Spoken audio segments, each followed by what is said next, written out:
Hello मेरा दोस्त, मैं आर्यन सर आप लोग का स्वागत करता हूँ अपने यूट्यूब चैनल में। आज से हम लोग डीएलएड का क्वेश्चन पे जो प्रीवियस ईयर जो सिलेक्टेड क्वेश्चन है जो हर एग्जाम में 2 या 3 बार देखने को मिला, वही क्वेश्चन आप लोग को बताएंगे और हर क्वेश्चन को आसान भाषा में सॉल्व करेंगे। तो चलिए हम लोग सॉल्व करते हैं, यहाँ से क्वेश्चन बाय क्वेश्चन बनाते हैं।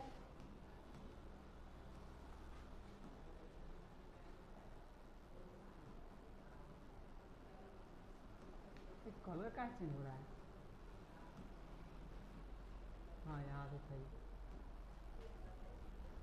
चलिए तो यहाँ से पहला क्वेश्चन हम बताते हैं डीएलएड का हर क्वेश्चन। ठीक है, दो परिमेय संख्याओं का मौसम और लौसम बराबर है तो वह संख्या अवश्य होगा। यहाँ से आपको एक लैंग्वेज थ्योरेटिकल भाषा में क्वेश्चन पूछ लिया गया है। जो आपको लैंग्वेज का क्वेश्चन आता है तो सही है। दो परिमेय संख्या, तो हम लोग आपस में सोचेंगे। पहला अभाज्य संख्या है, स्वभाज्य संख्या है, योगी संख्या है और समान है। मतलब योगी संख्या उसे जो कहते हैं जो कंपोजिट नंबर हो उसे कहते हैं। तो ठीक है, हम एक सोचेंगे जैसे प्राइम नंबर सोचिए, यानी 3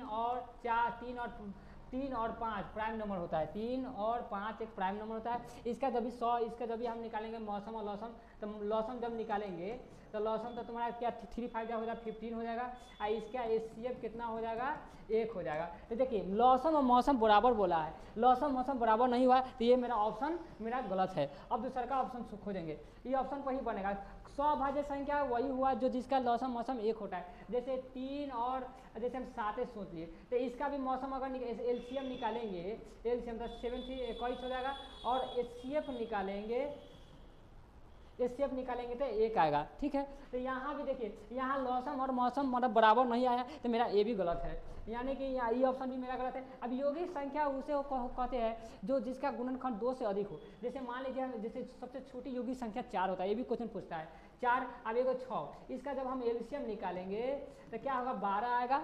और एचसीएफ अगर निकालेंगे तो क्या आएगा, एचसीएफ इसका 2 आएगा। तो मेरा ए बराबर कहाँ है, एलसीएम और एचसीएफ बराबर आना चाहिए, यानी ए भी मेरा ऑप्शन गलत है। अब यहाँ से खोजेंगे कि यहाँ से क्या है, समान संख्या बोला है। तो समान संख्या मान लीजिए हम मान लेते 2 मान लिए, तो 2 माने तो 2 को अगर आप एलसीएम निकालिएगा, एलसीएम तो क्या आएगा 2 आएगा। अगर एचसीएफ भी निकालिएगा यानी मौसम निकालिएगा तो 2 आएगा। यानी कि हमको क्या बोला है, दो परिमेय संख्याओं का मौसम और लौसम बराबर होना चाहिए तो वह संख्या अवश्य होते बराबर यहाँ है, यानी कि ये संख्या होगा। जो समान संख्या हो उसका लौसम और मौसम दोनों इक्वल होगा। आप कोई भी संख्या मान लीजिएगा। तो चलिए नेक्स्ट क्वेश्चन हम लोग इसमें बनाते हैं। क्वेश्चन है कटा वह सबसे बड़ी संख्या ज्ञात कीजिए जो 324 और 144 दोनों को विभाजित करता है।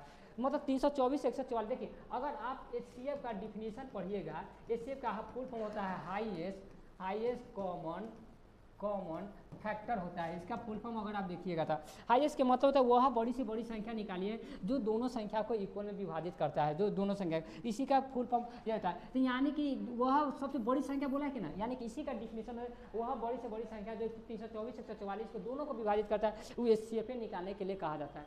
तो इसका एचसीएफ निकालेंगे। अब एचसीएफ देखिए ऑप्शन से भी हम चूज कर सकते हैं। अब मान लीजिए 18 है तो 18 से काटेंगे तो 18 के स्क्वायर होता है, आप पढ़े होंगे थोड़ा, तो 18 के स्क्वायर होता है तो कटवे करेगा। 18 8 144 होता है, ये भी कटेगा। यानी कि 36 से कीजिएगा तो 36 जब 18 से कटेगा तो 36 से ही जल्दी करेगा, नहीं होता तो आप भाग दीजिएगा। मान लीजिए 18 से भाग देता है, 18 था 18 दुनिया यानी कि 9, 36 नमाया हो जाता है आपको 324। और 144 को हम अगर 36 से भाग देते तो 36 चौका हो जाएगा 144, यानी 36 से भी काटा। चलिए अब यहाँ से अगर 9 से देखिए तो 9 से कटेगा, आप चेक कीजिएगा 21 से नहीं कटेगा। तो यानी कि आपका ऑप्शन ये ऑप्शन नहीं होगा, रह गया ये दोनों में।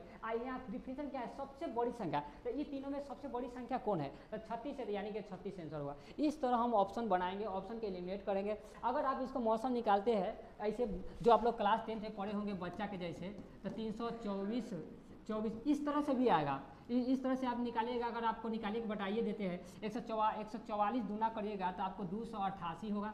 अब यहाँ से घटाइएगा, 14 में से 8 घटेगा तो 6, 1 या 11 में से 8 घटेगा 3, यानी ये आएगा 36। अब 36 से 144 में आप भाग दीजिएगा तो 36 चौका आपको हो जाएगा 144, यानी कि कट जाएगा। यानी कि क्या है, मौसम क्या है आपका, मौसम 36 है। यानी इस तरह भी निकालेगा। अब हम लोग इस तरह आपको नहीं समझा रहे हैं कि हम लोग क्लास 10 के और 9 10 कभी पढ़ने नहीं आए, हम लोग डीएलएड का टीचर बनने जा रहे हैं, तो थोड़ा एडवांस अप्रोच करेंगे। इस तरह हम इसलिए एडवांस बताया आपको।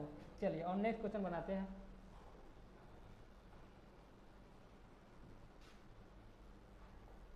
अब देखिए 4p+3 के रूप में संख्या है, जहाँ p एक पूर्ण संख्या है तो वह सदैव संख्या क्या होगा। देखिए ये मतलब जो भी ये आपको लोग को क्लास 10th में अगर सही से पढ़े होंगे तो क्लास 10th का ये सवाल है, ठीक है।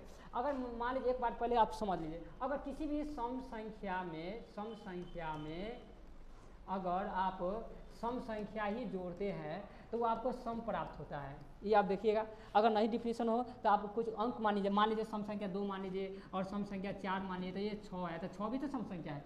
अगर आप सम संख्या में विषम संख्या जोड़ते हैं तो जैसे हम अपना मन से अपना मान लीजिए 2 मान लीजिए सम संख्या, अब विषम संख्या 3 मान लीजिए, तो 2 3 क्या होगा 5, तो 5 कौन सी संख्या विषम संख्या है, तो यानी कि विषम हुआ। यानी कि ये से ये समझ आया कि किसी सम संख्या में अगर हम विषम संख्या जोड़ते हैं तो मेरा विषम प्राप्त होता है। तो यही चीज़ को टीचर लोग जो भी है मतलब टीचर सब इसी चीज़ को याद करने के लिए कहा जाता है, कहता है इसको रटो बाबू, सम संख्या विषम संख्या जोड़ते तो विषम आ गया। लेकिन कोई भी चीज़ का अगर आप फॉर्मूला आप रटते हैं तो पहले आप खुद में एक ऑप्शन में एक अंक रख देखिएगा, वो अंक से अगर विजुअल हो रहा है मिल रहा है तो समझिए वही है, मतलब कि हमको रटना नहीं, अपने आप को प्रूव करना है। तो सम में हम जोड़े विषम में तो विषम प्राप्त हुआ, अपना मन से अंक लिए तो अंक से भी विषम प्राप्त हुआ, यानी कि क्वेश्चन यही है। देखिए और एक और बात है, किसी भी अंक में अगर आप सम संख्या से गुना करते हैं या मल्टीप्लाई करते हैं तो वह सम प्राप्त होता है, समय प्राप्त होता है, ये भी याद रखिएगा। जैसे अब देखिए इसी का एग्जांपल ले लेते हैं, मान लीजिए 3 लिए, 3 में हम अगर 2 से गुना करते तो क्या होगा 3 दूना 6, तो ये क्या हुआ सम संख्या या। मान लेते हैं हम 4 लिए, हम मान लेते हैं 8 लिए, 8 भी तो मेरा क्या सम संख्या है, तो 8 चौक 32, तो ये मेरा सम संख्या आया। तो इससे हमको ये समझ आया कि किसी भी अगर 4 से हम इसमें मल्टीप्लाई किए हुए हैं 4 और p, तो ये मेरा दौड़े सम संख्या है, यहाँ p के वैल्यू कुछ भी हो हमको सम संख्या है। अब रह गया ये क्या है विषम संख्या है, तो विषम संख्या है तो हम किसी भी सम संख्या में विषम संख्या जोड़ते हैं तो हमको क्या प्राप्त होता है विषम संख्या प्राप्त होता है। हम लोग इस तरह समझेंगे, किसी भी सम संख्या में विषम संख्या जोड़ते हैं तो विषम संख्या प्राप्त होता है। तो यानी कि p एक पूर्ण संख्या, p एक पूर्ण संख्या के मतलब p की वैल्यू आप 0 ले सकते, 1 ले सकते, 2 ले सकते, 3 ले सकते, जहाँ तक ले। तो यहाँ आप 0 रखिए या कुछ रखिएगा तो 3 जोड़िएगा तो विषम संख्या ही प्राप्त होता है, यानी यहाँ ऑड नंबर। यहाँ अजीब लिखल है, यहाँ थोड़ा गलत टाइपिंग हो है, ऑड नंबर का हिंदी होता है विषम संख्या, यानी ऑप्शन नंबर ये होगा। हम लोग कोई भी क्वेश्चन बनाएंगे पूरा थियोरेटिकल समझेंगे, आप लोग को पूरा पॉइंट बाय पॉइंट समझाए तभी क्वेश्चन सॉल्व किए। चलिए उस पर नेक्स्ट क्वेश्चन हम लोग देखते हैं।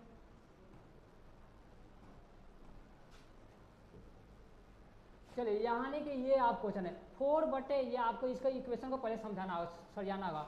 यह क्या है 4/x प्लस 3y बराबर में 14, तो यानी 14 दिया हुआ है। अगर आप इसको अलग पूरा कीजिएगा तो यानी कि नहीं कुछ एक इधर क्रॉस कीजिएगा तो आपको 4 प्राप्त होगा, तो मतलब x प्लस 3y इंटू 14, यानी 14 इधर जाएगा तो आपको क्या आएगा मतलब x प्लस 3y बराबर 4/14 ये आएगा। इससे भी आप इक्वेशन से निकालिएगा 3/x माइनस 4y बराबर 23, अब क्रॉस गुना कीजिएगा तो आपको क्या आएगा 3 बराबर 23 इंटू एक्स माइनस 4y। अब यहाँ से अब x माइनस 4y बराबर 3/23, ये 3/23 आ जाएगा।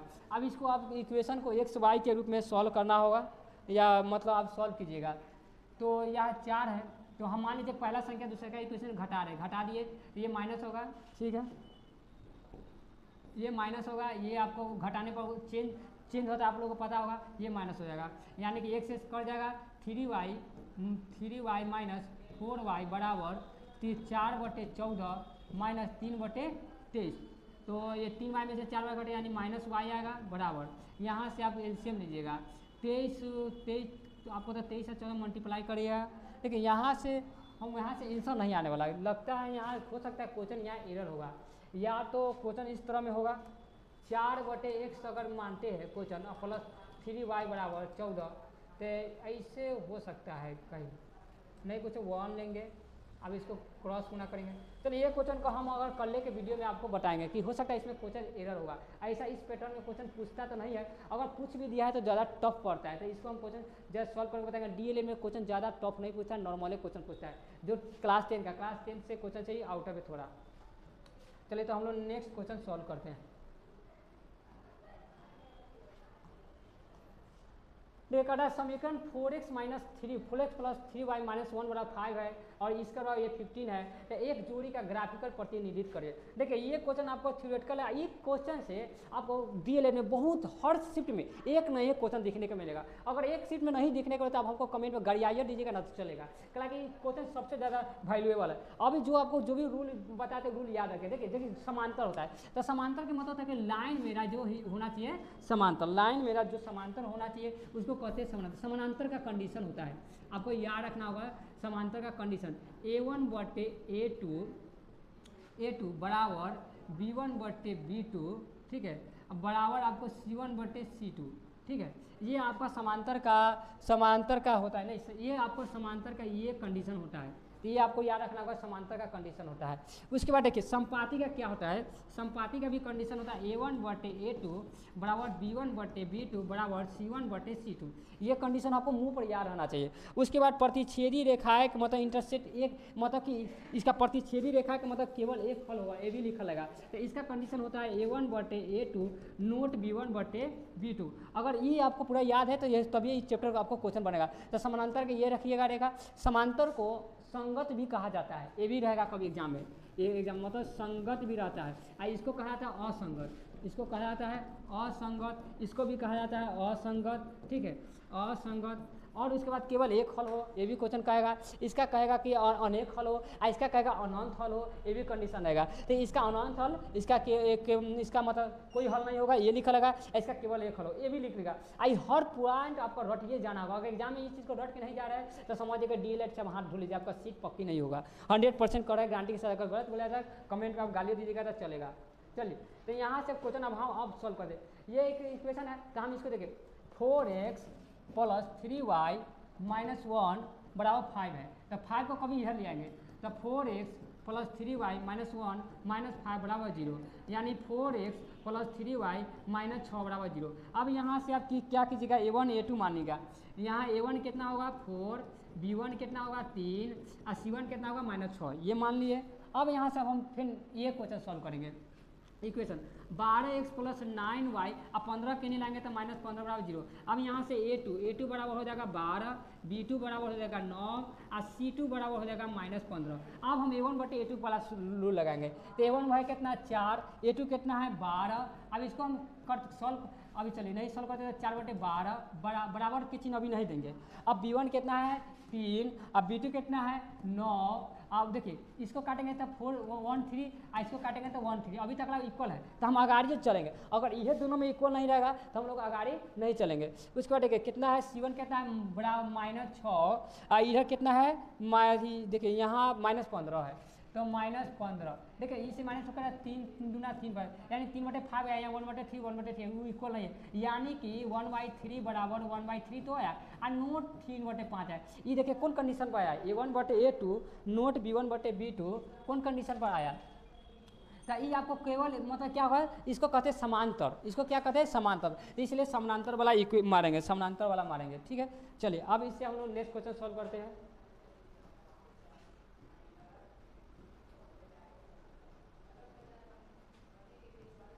चलिए अब यहाँ से अब देखिए आलेखीय रूप से समीकरणों का युग्मक ये दिया हुआ है, ये दिया हुआ है, दो रेखाओं का दर्शाता है, वही चीज़ है, मतलब जो है इससे पहले क्वेश्चन सॉल्व किए वही चीज़ क्वेश्चन है। हम आप लोगों को बताए थे हर सीट में 2 से 3 निकलेगा, एग्जाम में इस चैप्टर से क्वेश्चन रहेगा, आप रट के ही जाइएगा। दूसरा का नंबर, जो भी बच्चे डीएलएड का सोच रहे कि हम निकाल ले कैसे, तो आपको यही सजेशन दे रहे हैं क्लास 10th का आप मैथ को बढ़िया तरह बना लीजिए। अभी तक भी समय है, 8 तारीख से एग्जाम में स्टार्ट हो रहा है, आप बनाना चाहिए तो 5 से 10 में बना लीजिएगा। क्लास 10 का पूरा मैथ आप बना लीजिए तो अब सही क्वेश्चन आएगा। चलिए अब इसको देखिए A1 यहाँ से हम डायरेक्ट हम सॉल्व कर रहे हैं। 7x माइनस वाई माइनस 5 होगा बराबर 0। तो A1 कितना आएगा 7, B1 कितना आएगा -1 और C1 कितना आएगा -5। उस तरह अब यहाँ से भी हम सॉल्व करेंगे 21x माइनस 3y और 10 आ जाएगा तो -10 बराबर 0, ठीक है। तो A2 कितना आएगा 21, B2 कितना आएगा -3 और C2 कितना आएगा -10, ये आ गया। अब यहाँ से हम फॉर्मूला पर बनाएंगे, 7 बटे 21 और उसके बाद -1 बटे -3 माइनस कर जाएगा। देखिए 7 3 जाए यानी 1 3 और 1 3 है, आगे करेंगे -5/-10, इसे कट गया माइनस यानी 1/2, ये बराबर नहीं आया, ये दोनों बराबर आया। तो ये कौन कंडीशन में 1/3 बराबर 1/3 और नोट 1/2, यानी कि ये आ गया कंडीशन A1/A2 बराबर B1/B2 नोट C1/C2, यानी कि इसको समानांतर कहेंगे, या तो कहेंगे कि इसका केवल ये मतलब कोई हल नहीं होगा, इसका कोई हल नहीं होगा, यानी कि पैरेलल होगा, समानांतर होगा। इस समानांतर का यदि ग्राफ बनाइएगा तो इस तरह ग्राफ बनेगा सीधा, ठीक है, ये भी ध्यान रखिएगा। ग्राफ के क्लास 10 में आप पढ़े होंगे तो इस बात को ऑब्जर्व किए होंगे। यहाँ देखिए क्वेश्चन है कि बीटा यदि ए है और बीटा बहुपद x² इतना के शून्य को हो तो अल्फा इंटू बीटा का मान देखिए, इसमें क्या दिया है उसे मतलब नहीं, अल्फा इंटू बीटा का मान पूछा है, ठीक है। या तो शून्य का हो सकता है यहाँ भी क्वेश्चन एरर हो, लेकिन हम तो ये पहले अल्फा इंटू बीटा का मान सके। पहले इसका फॉर्मूला देखिए, अल्फा प्लस बीटा का फॉर्मूला होता है अल्फा प्लस बीटा, या हिंदी में रहेगा मूलों का योग, तो ये -b/a होता है, ये हम लोग रट लेंगे।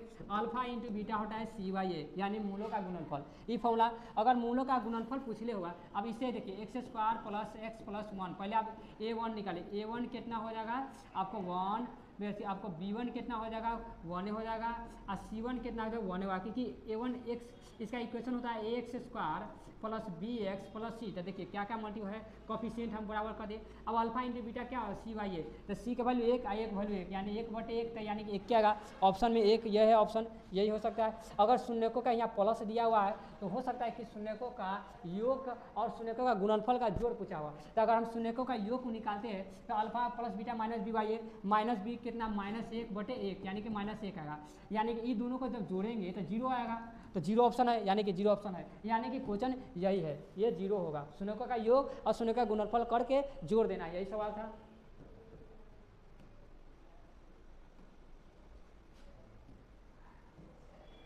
चलिए द्विघात समीकरण ये दिया हुआ है, तो इसका 2 समान मूल होगा। अच्छा ये समान, ये भी क्वेश्चन से इस चैप्टर से, इस जो टॉपिक का भी है, इस टॉपिक से आप सवाल प्रैक्टिस करके ही जाइएगा एग्जाम में। इसमें से भी आपको 2 क्वेश्चन से दौड़े, कम से कम 2 से अधिक हो सकता है लेकिन कम होगा, कम से कम। देखिए अब द्विघात कंडीशन का ये जो क्वेश्चन का है, इसका आपको 3 गो रूल है, आपको याद करना होगा। देखिए ये विविक्तर आप पढ़े होंगे, विविक्तर यानी कि इसी को कहा जाता है विवेचक, इसी को कहा जाता है विवेचक, इसी को कहा था विवेचक। देखिए इसका विवेचक इसको डी से सूचित करते हैं, यानी डिस्टिंग्विश्ड कहा जाता है इसको इंग्लिश में। तो डी बराबर आप पढ़े होंगे b² - 4ac, ये फॉर्मूला पढ़े होंगे। तो देखिए अगर मान लीजिए डी है, डी के मान अगर बराबर में 0 आ जाए तो इसका होगा मूल समान होगा, मूल समान होगा, मूल समान होगा, ये होगा, इसका याद करना होगा। अगर डी के मान 0 से बड़ा आ जाए तो मूल असमान होगा, मूल असमान होगा, ठीक है, ये भी याद रखिएगा। अगर d के मान 0 से छोटा होगा तो मूल नहीं होगा, मूल नहीं होगा, यानी कि अगर जब भी d के मान 0 से छोटा है तो इसको सॉल्व नहीं करेंगे, यानी d के मान बराबर 0 तो मूल समान होगा, और d के बराबर 0 से बड़ा तो मूल असमान, मूल असमान का मतलब एक से वैल्यू अलग अलग आएगा, ये बात आपको याद करना होगा। चलिए यहाँ से अब हम लोग सॉल्व करते हैं, इसको नोट कर लीजिएगा और रट लीजिएगा। यहाँ से क्या है, इसको कहता है, इसको देखिए पहला नंबर a1 मान लेते 1 होगा, b कितना होगा 7 होगा, और c कितना होगा -60 होगा। अब b² - 4ac फॉर्मूला लगाते हैं, b के वैल्यू 7 है, 7 के स्क्वायर -4, a के वैल्यू 1 है, और c के वैल्यू 60 माइनस है, तो 7 के स्क्वायर 49 करेंगे 6 × 24 यानी +340। तो देखिए ये आपको जोड़िएगा तो प्लस में आएगा, यानी d के मान हमेशा 0 से बड़ा आएगा, तो 0 से बड़ा तो मूल वास्तविक होगा लेकिन असमान होगा, मूल वास्तविक तो मूल होगा, x का वैल्यू निकलेगा लेकिन असमान होगा। इस तरह आपको दोनों इसमें से कोई ना कोई सवाल पूछिए देता है इस टॉपिक से।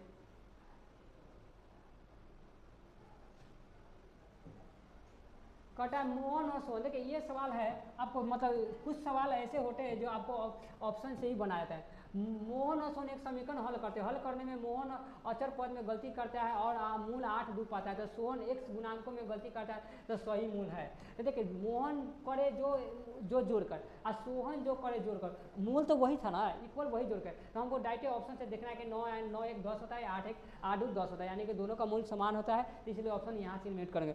इस सवाल को अगर आप सॉल्व करना चाहते हैं तो थोड़ा ज़्यादा लंबा बनेगा, अगर इसके बाद आपको अगर इसको सीखना चाहते हैं तो कमेंट में मैसेज कीजिएगा, हम आपको शॉर्ट में ये शॉर्ट वीडियो में पूरा समझा देंगे।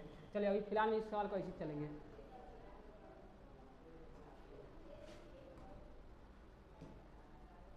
कटा राज को 35% छूट पर एक नई कुर्सी मिली, यदि राज को कोई छूट नहीं मिलती तो राज को 224 रुपये का भुगतान और करना पड़ता।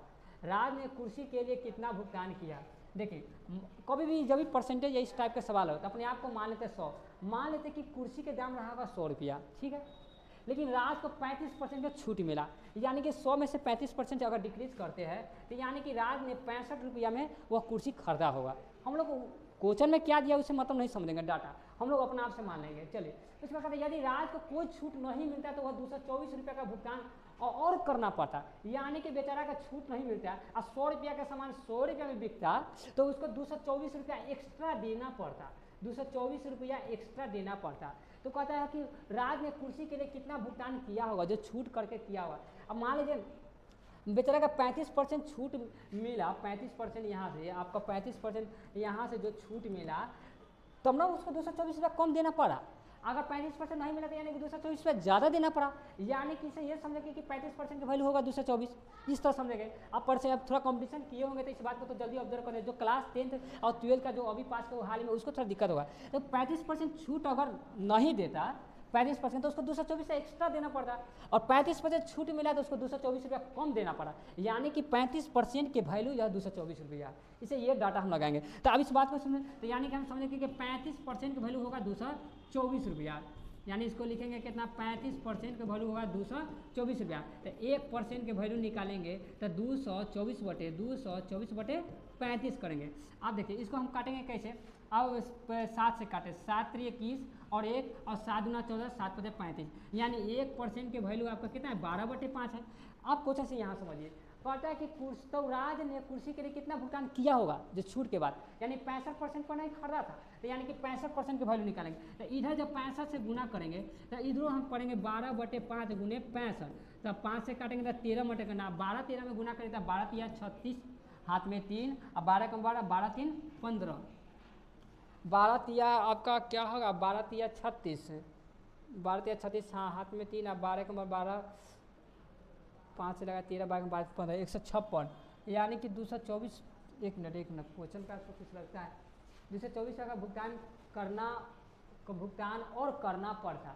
राज ने कुर्सी के लिए कितना भुगतान किया, राज ने कुर्सी के लिए यानी 65% के वैल्यू निकालना था। 35% वैल्यू ये होगा, एक मिनट इसका क्वेश्चन 35% के वैल्यू आपका दिल है 224 रुपये का भुगतान और करना पड़ता, ठीक है। तो यानी कि हम निकालेंगे 65% वैल्यू, यानी 35 गुने 65, तो अगर 5 से काटे तो 5 होते, 5 से काटे 13, 7 से काटेंगे तो 7 3 21, 1 और 7 दूना 40, 32 ना आएगा, हम गलती काट लिए थे।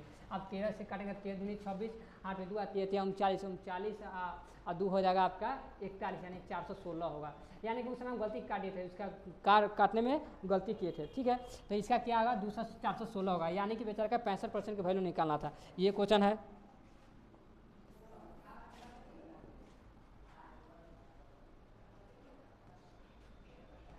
चलिए आप देखिए, एक टीवी का अंकित मूल्य उसके लागत मूल्य से 20% अधिक है। तो हम बोले ना आपको जब भी ऐसा सवाल आए तो 100 मानेगा। मान लीजिए अंकित मूल्य 100 रुपया यानी मार्क प्राइस यानी एमपी आपको 100 रुपया है, और मतलब उसकी अंकित मूल्य उसके लागत मूल्य से 20% अधिक है, यानी कि मान लीजिए हम सीपी 100 रुपया रहा हुआ, लागत मूल्य हम मानते हैं 100, ठीक है। तो उसकी 20 रुपया अधिक बोला है, यानी 120 रुपया होगा एमपी। अपने आप को 100 कभी माना जाता है, 20% अधिक है, फिर भी अजय टीवी बेचते समय 30% के छूट देता है। 120 रुपया क्या तो ये 30% के छूट दिया, तो 120 गुने 30% छूट दिया, यानी कि 100% अपने आप का रहा होगा, तो 70% में बिका होगा, तो 70/100 करेंगे।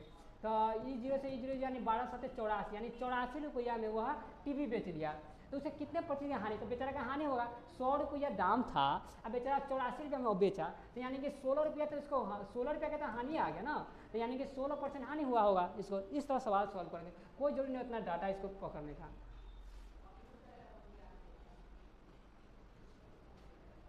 चलिए अब ये क्वेश्चन, दो बिंदु ए और बी को मिलाने वाली रेखाखंड का, अब इसका रेखाखंड, अब एक बात, जो अगर आप डीएलएड के एग्जाम देने जा रहे हैं तो कोऑर्डिनेट ज्योमेट्री से आप क्वेश्चन हर फार्मूला हो क्वेश्चन प्रैक्टिस कर लीजिएगा, उसमें से कम से 3 से 4 क्वेश्चन आपको डीएलएड में ये पूछ देगा, ठीक है। तो इसमें भी पूछता है, तो देखिए मध्य बिंदु बराबर फार्मूला हम लोग को मालूम रहना चाहिए, मध्य बिंदु बराबर यानी मिड पॉइंट बराबर, तो क्या होता है x1 plus x2 by two, x के कोफिशिएंट में, और अगर y के कोफिशिएंट में निकाले y1 plus y2 by two, तो मान लेंगे ये कभी आप लोग पढ़े होंगे 2 और 4, यानी कि x1 कितना है 2, y1 कितना है 4, और उसी तरह x2 कितना है, यहाँ से डायरेक्ट -2, y2 कितना है -4। अब डायरेक्ट पुट कर देंगे, x का वैल्यू पहले पुट करते हैं 2 और 4, यानी 2 प्लस 4/2 यानी कि 6/2, यानी कि कितना आया 3, तो 3 आया था। अब हम डायरेक्ट ऑप्शन खोजेंगे, डायरेक्ट ऑप्शन खोजेंगे ना, ऑप्शन में तो ये मध्य बिंदु बराबर ओ सॉरी यहाँ क्या है, ये हम डायरेक्ट जोड़ दिए, यहाँ x1 प्लस x2 होता है, x1 कितना है 2 प्लस x2 यहाँ है -2, तो -2 है तो -2/2 यानी कि 0 आएगा, तो हम डायरेक्ट x1 के भले 0 में देखिए यही ऑप्शन है, तो इस तरह हम ऑप्शन पुट करेंगे, तो यानी कि डायरेक्ट 0 आया, तो आंसर ये होगा। चलिए अब उसके बाद नेक्स्ट क्वेश्चन,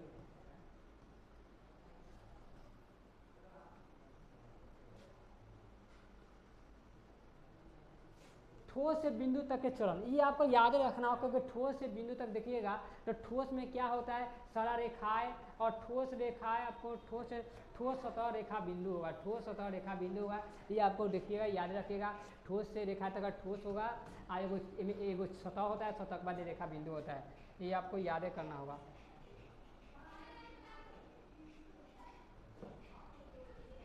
देखिए ये क्वेश्चन है, एक त्रिभुज का आधार और ऊंचाई के अनुपात दिया हुआ है, तो उसका क्षेत्रफल पूछा है, तो पहले हम अनुपात जो भी क्वेश्चन है तो एक्स कोफिशिएंट मान लेंगे, 3x और 4x मान लेंगे, यानी कि हमको आधार दिया है b दे दिया है 3x, हाइट दे दिया है 4x, ये हम मान लेंगे, ठीक है। और क्षेत्रफल दिया, एरिया दे दिया है 216, तो हमको क्योंकि त्रिभुज का क्षेत्रफल क्या होता है, त्रिभुज का क्षेत्रफल क्या होता है 1/2 गुने आधार गुने ऊंचाई होता है, ठीक है। तो यह ना दे ले 216, तो 216 उतार देंगे, तो 1/2 आधार दिया है 3x, तो 3x ऊंचाई दिया है 4x बराबर में 216। अब इसको 2 से काटेंगे, 2 से 2 दूना, अब रखिए 3 दूना 6x² बराबर हो जाएगा 216, 6 से काटेंगे तो 36 मिनट में कटेगा, और रह गया x² बराबर क्या आएगा 36, तो x बराबर क्या आएगा 6, यानी कि हम इसमें 6 सेंटीमीटर। अब देखिए त्रिभुज की ऊंचाई कहा था, त्रिभुज की ऊंचाई h बराबर 4x है, तो हम 4x के वैल्यू 4 गुने 6 यानी कि 6 24, तो यानी कि 24 सेंटीमीटर इसकी हाइट होगा, 24 सेंटीमीटर इसका हाइट होगा। तो चलिए अब हम लोग नेक्स्ट क्वेश्चन देखते हैं।